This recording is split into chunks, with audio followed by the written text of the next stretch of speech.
Yeah, man. It's the one and only DJ Chase, the pregame part in this podcast right here on WDJC DB DJ Chase Radio, man. Enough of all that. We got the one, the only big Yonkers zone. You know this, man. Hip hop artist, clothing brand, designer, clothing owner, and a good brother. You know what it is, man. We got my guy, Nunez on today. How you feeling Hey today, bro? man, I'm feeling good, man. How you feeling?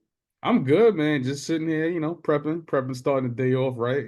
Beautiful day down Nah, here. absolutely. It's North Carolina, so Nah, absolutely, absolutely. Thank you for having me. for sure, man. I want to ask this, right? I want to get into your background a little bit. I want people to know who you are. Absolutely. Understand the mind of Iman Nunez. hmm First and foremost, what part of Yonkers you representing? So I live in Central.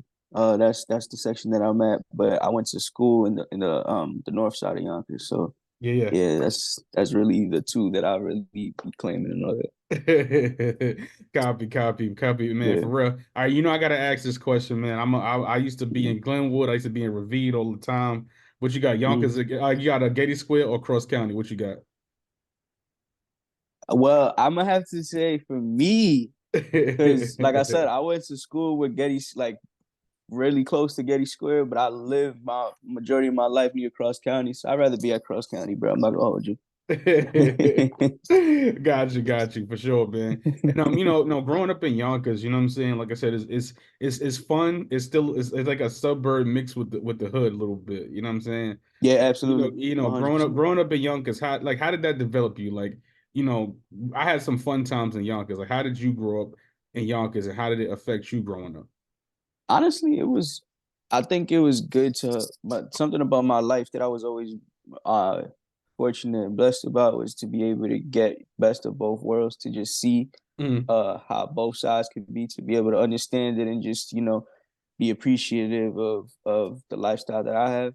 mm, So just to be able to see, because I went to school on Walburton, mm. and you know that's not the greatest place for Yeah, people that yeah, I feel you. trying to. Yeah, so it's just like just being able to grow up there and just see how it is and stuff like that, but also grow up in Central and stuff and just be like, you know what, like just to be able to see it, you just start appreciating things and know how to move accordingly with a lot of stuff. Mm. For So sure, yeah. man. And I want to ask this question: You Spanish and black, or you would just all full Spanish? So I'm Dominican, but my Mm, the thing with being Dominican is like my whole background is mixed with just, mm, there's Spaniard and then there's black. So it's just like, mm, it's both sides of it. So mm. that's really just we just like a melting pot pretty much of it. Got you. In high Yeah. school, in high school, did you develop your love for music then, or you was always like, growing up younger? Because I know a lot of us New Yorkers, Yeah. we've been doing music since we was young. But like, did you start in high school, or like, was it earlier? It was my love for it was earlier. Mm. But while I was in high school, I was an athlete. I was playing baseball. Oh, got you. So Yeah. yeah, so it wasn't until after high school that I really just took it serious, just because Mm, I felt like me getting hurt all the time wasn't even it was getting in the way of my love for the sport. mm. But I always my first thing that I ever wanted to be was a rapper. So it's just like, to be able to kind of double back at that later on in life and just be like, you know what, let me take this thing serious. So Got you. that was Okay. like the big switch for me. For sure, man. And who did you listen to growing up? Like, who was some of your artists you listened to growing up? Growing up, it was a lot of Lil Wayne, Mm, a lot of well, when I was younger, it was Bow Wow and like mm, Ludacris and stuff. yeah. But like as I got older, it was like a lot of Lil Wayne, a lot of J. Cole, a lot of Mm, Jay-Z. Um, I remember my uncles putting me onto Big mm. when I was in elementary school. Mhm. Like that was like big for me. So like those were like my big ones that I just kept listening to. Oh, and a lot of Fab at the time too. So yeah. Got you for sure. And were your parents involved in music? Like, did they do anything music related, or you just was like that? Uh Yeah. Not necessarily. Well, my father used to bounce around and do like a lot of different things. Hmm. He's experienced life in a totally different way where he dabbled with some music stuff, but it wasn't to the point that it was like, I feel like I got pretty far and so far, like Yeah. where he could see where it's at. So it's just like, Hmm. yeah, nah, my parents they didn't really get into the music industry like that. I got a family member that's a DJ, my mom's brother. Hmm. But he does a lot of work around right now, so that's been Yeah. cool. Got you for sure, man. And your music is very lyric driven. Like you get into the lyrics. Like you're a bar heavy Yeah, rapper. You know, yeah, did you write poetry at a young age as well too? Like did you start like writing absolutely. poetry with baseball? Yeah, I could tell, yeah. Yeah, Mm. absolutely. That was the way that I was able to get my now fiance. So like I was just yeah, I used to do a Yeah. lot of that just to try to impress her and all that type of stuff. And Mm. now I guess I was always good with words. I don't know, like Mm. I love putting things together and all that stuff. So to be able to kind of put it into raps and be okay with being bad at first, Mm. to like really working at it. The work ethic was always there. So I was like, nah, I really care about being great. So I made sure that I was like, nah, good enough to be able to, all right, cool. This is presentable and keep failing in front of people and keep failing in front of Yeah, people yeah, and to the yeah. point. So it's like, that's how that Yeah. be. Nah, for sure. That's the best way to win, man. And I do Yeah, want to talk about your clothing line a little bit. You know what I'm saying? At absolutely. Rosedale, New York, which is fire. Mhm. You know, I know you named it after your EP or, you know, but did you always do clothing? Like, I mean, did you always inspire to do some type of clothing growing up? Yeah. So I always wanted to have a something aside from music for me that Mm, was like I always admired what Pharrell was doing, yeah, yeah. or like what Tyler the Creator is doing and stuff with their, like, they got their own thing outside of just music. Mm, And growing up, I was always somebody who was into like, like Kid Robot, or like Supreme early on. Like I remember in middle school, I was wearing Supreme because my cousins were skateboarders. So got you.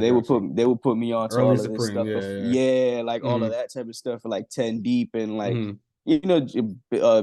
Billionaires Boys Club, all that type of Done stuff. T, I Like, heard that in a long time. yeah, like, like Yeah. that, all that type of stuff. I grew up on all of that. So it was just Mm, like, damn, I always wanted to have my own thing that people would see as fly. And mm, like I always trusted my taste to the point that I was like, you know what, let's make Rosedale, New York. And it was a way for me to give a piece of home to everybody mm. else. Got you for And sure. that's why we're starting to see people wearing it and stuff, and it sells out every single time. So I'm blessed, man. Yeah, that's fire, man. Definitely dope. Some dope capsules. The hoodies is fire. And I want to ask this Thank you, question man. too. Do you find it easy to do merch and clothing more do you find it easier than doing music? It goes hand in hand. Got you. Because sometimes music could be very, simple. It's Mm-hmm. as simple as you want to make it and stuff like that. Sometimes you're having great days. Mm-hmm. Sometimes it's a little more difficult. But with the clothes, I guess it's just another form of expression. Yeah, So yeah, it could go either way. It could be yeah. exactly that. Mm-hmm. So yeah. For sure, man. And at what point did you say, because like I said, you say you was doing baseball, you just Mm, figuring it out in a way. You know what I'm saying? Yonkers, like I said, is a very at least there's opportunity in Yonkers. I can say that there's opportunity to grow. yeah. There's a growth in Yonkers. You know what I'm saying? When did you decide to take music professionally, as to do it professionally? Professionally, when I was about my first mixtape, which was hosted by DJ Enough, Hmm. came out when I was 20 or 21, Hmm. one of those two. I'm Yeah, 27 now. yeah, So around that time and from then till now, I was able to see some beautiful things. hmm, yeah, And I think that was around the time that, that was my first foot into the door of this whole professional hmm, thing. I had a project ready when I was 18, but I just nice, never dropped it or anything yeah, like that. So yeah. then, around that time that's when I could officially say like, yeah, nah, Hmm. this is the time. So yeah. For sure, for sure. And is your family supportive? Like, how did you like your parents take it when you told them you was doing music full time? At first, that's not something they wanted, of course, Mm. but as Yeah. time went on, and they really see how passionate you are of it, Mm. and how real this whole thing could be. They of course that switches, but it starts with you though. You got to be able to be, Mm. to show how much you really want something and how far you willing to take it. For me, Mm. there ain't no plan B's. This is what it is. For So sure. I did this that. is my life. This is my life 100%. So when they see the shows and they see the sold out shows and you Yeah. know me doing shows with the locks or like me doing songs with them and all this type of stuff, like it's just like, yo, Yeah. nah, this is real. So yeah. Big facts, big facts. And Mm, let's talk about some music. I want to get into some music with you real quick. for sure. We established the background. We established Yeah. who you are as a person, as a man. You know what I'm saying? In 2016, you released your first project. You know, how do you feel like your music has evolved since 2016? Like night and day. Like, Yeah, yeah. yeah. Even dropping that project, As a gift and a curse for me, I always had this thing where I just wanted to keep pushing, and Mm, I don't like waiting on things and all that type of stuff. But mm, as I get older, I'm learning to. But I'm just I like to keep pushing things. So uh, that was way too early for me to be dropping a project. gotcha. But I'm still grateful for it because it was able to open certain doors for me to be able to move to the next thing. And maybe if I didn't drop that project, I wouldn't Yeah, be able to sound the way that I'm sounding today. yeah, So yeah. it's like, it was a lot of trials and tribulations and be able to just, correct certain things. And like I said, fail in front of people.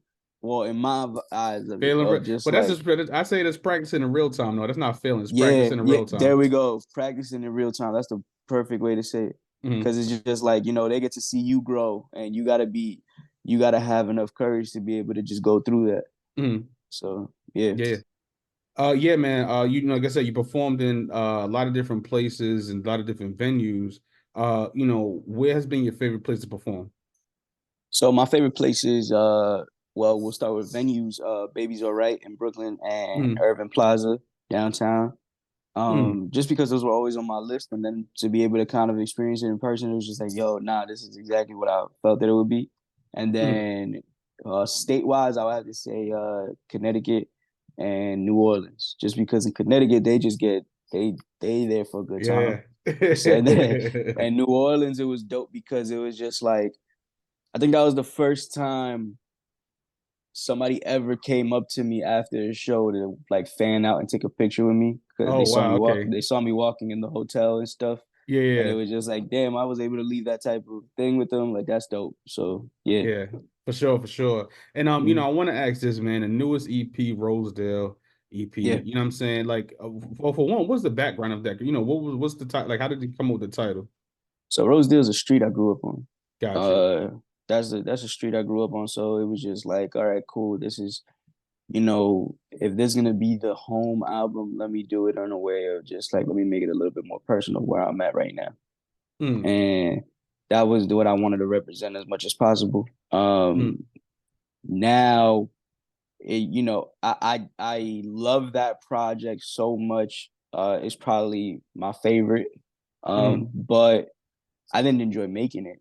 If I'm gonna be completely honest with you, Yeah. just because of the fact that it's just like it took a lot for me to be able to, talk about the things I was talking about. Be Yeah, it able is very to, vulnerable. Yeah, it's very. I'm gonna ask you yeah, about that too. Yeah.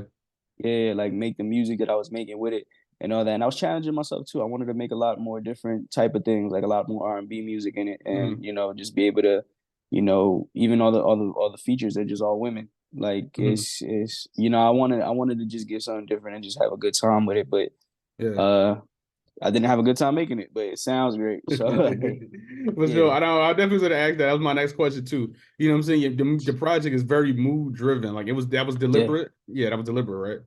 yeah, Gotcha, absolutely. gotcha. And what made this project special? Like, you know what I'm saying? Like I said, you started in 2016. You've been, I would say, you're a little, a young vet right now. You know what I'm saying? Like, Yeah. what made that project special? I think what made it special was the fact that like I was able to just give people another piece of Mm, me in a vulnerable way. That was something that I was trying to work on a little more, to mm, just bring people in a little bit because I'm such a private person, yeah, and yeah, I like to keep my personal life personal. So it's mm, just like to be able to kind of just bring them in a certain way, yeah, and it was something special because mm, when I remember even doing the Rosedale Experience show mm. and to be able to perform those live. Some of those songs I'm never gonna perform again live just because of the fact that I can't. Like it's Yeah, too much, yeah.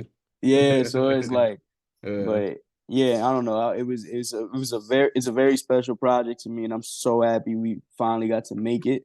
yeah, yeah. And now we just on to fun stuff. I'm working. Well, it's done, but what right now we rolling out the next project, Phases Volume 2.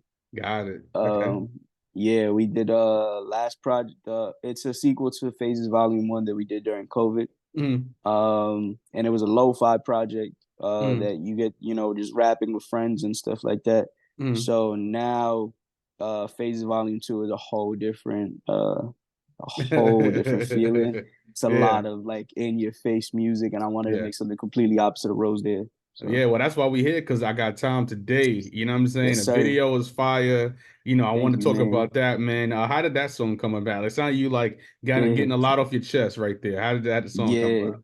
So I got Tom came together because my guys Levy Gray, incredible artist producer, Life of Tom, incredible artist producer. They had this beat that they worked on in 2021, Mm. and they played it for me. No, I caught the beat on a Instagram story, Oh and wow. I hit up Levy immediately because he said, "What rappers can?" I'm like, Yeah. why are you shopping this and it's not in my? Why is it not in my inbox? Why are we not? What's going on here? I thought we was cool. So there Yeah. was two beats there, and one of them was "I Got Time," and Mm. the other one is the intro to Phases. Yeah. And I went crazy to it, and apparently it's been looking for a home for all these years. And I was like, it just waited, it just needed to find me because Got you. this is what it was. And then As when they listen, finally heard, yeah, yeah. I was gonna say, as a yeah, producer, that's fire because you know what I'm saying. Sometimes you want people to get on your beats, and I'm like, the fact that you did that for the producer helped him out a lot. You know. yeah, man. He was Mm, like, yo, like and there's artists that used to have that beat that finally heard the song and they're like, yo, mm. we did something to it, but it wasn't this. And it's like, yo, y'all made something to this one. And I'm like, yeah, man.